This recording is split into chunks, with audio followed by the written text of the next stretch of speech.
Hi all. MS എക്സലിൽ ഞാനൊരു table create ചെയ്ത് വെച്ചിട്ടുണ്ട്. ലാസ്റ്റ് ക്ലാസ്സിൽ നമ്മൾ സം ഇഫ് കാൽക്കുലേറ്റ് ചെയ്യാൻ പഠിച്ചു. ഒരു പർട്ടിക്കുലർ ക്രൈറ്റീരിയ അപ്ലൈ ചെയ്തുകൊണ്ട് സം കാൽക്കുലേറ്റ് ചെയ്യാനാണ് സം ഇഫ് ഉപയോഗിക്കുക. പക്ഷെ സം ഇഫിന്റെ ഒരു ഡ്രോബാക്ക് എന്താന്ന് വെച്ച് കഴിഞ്ഞാൽ ഒരു ക്രൈറ്റീരിയ മാത്രമേ നമുക്ക് അപ്ലൈ ചെയ്യാൻ പറ്റൂ. എന്നാൽ ഞാൻ ഇന്നിവിടെ ക്ലാസ് എടുക്കുന്നത് സം ഇഫ് എസ് ആണ്.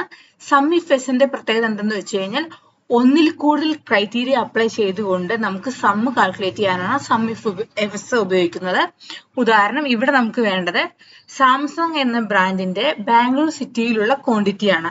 അപ്പോൾ നമ്മൾ രണ്ട് ക്രൈറ്റീരിയ ഇവിടെ അപ്ലൈ ചെയ്യണം. ഒന്നാമത്തത് സാംസങ് എന്ന ബ്രാൻഡും രണ്ടാമത്തത് ബാംഗ്ലൂർ എന്ന സിറ്റിയിലുള്ള ക്വാണ്ടിറ്റി. രണ്ട് ക്രൈറ്റീരിയയാണ് നമ്മൾ ഇവിടെ അപ്ലൈ ചെയ്യാൻ പോകുന്നത്. അപ്പൊ നമുക്ക് നമ്മൾ കാൽക്കുലേറ്റ് ചെയ്യുന്നത് ഫംഗ്ഷൻ സം ഇഫ് എസ് ആണ്. നമുക്ക് നോക്കാം അത് ഉപയോഗിച്ച് എങ്ങനെ കാൽക്കുലേറ്റ് ചെയ്യാമെന്ന്. ഈക്വൽ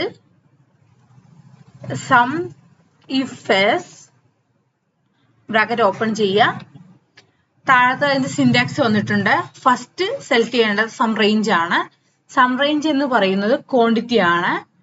ക്വാണ്ടിറ്റി സെലക്ട് ചെയ്തു, കോമ.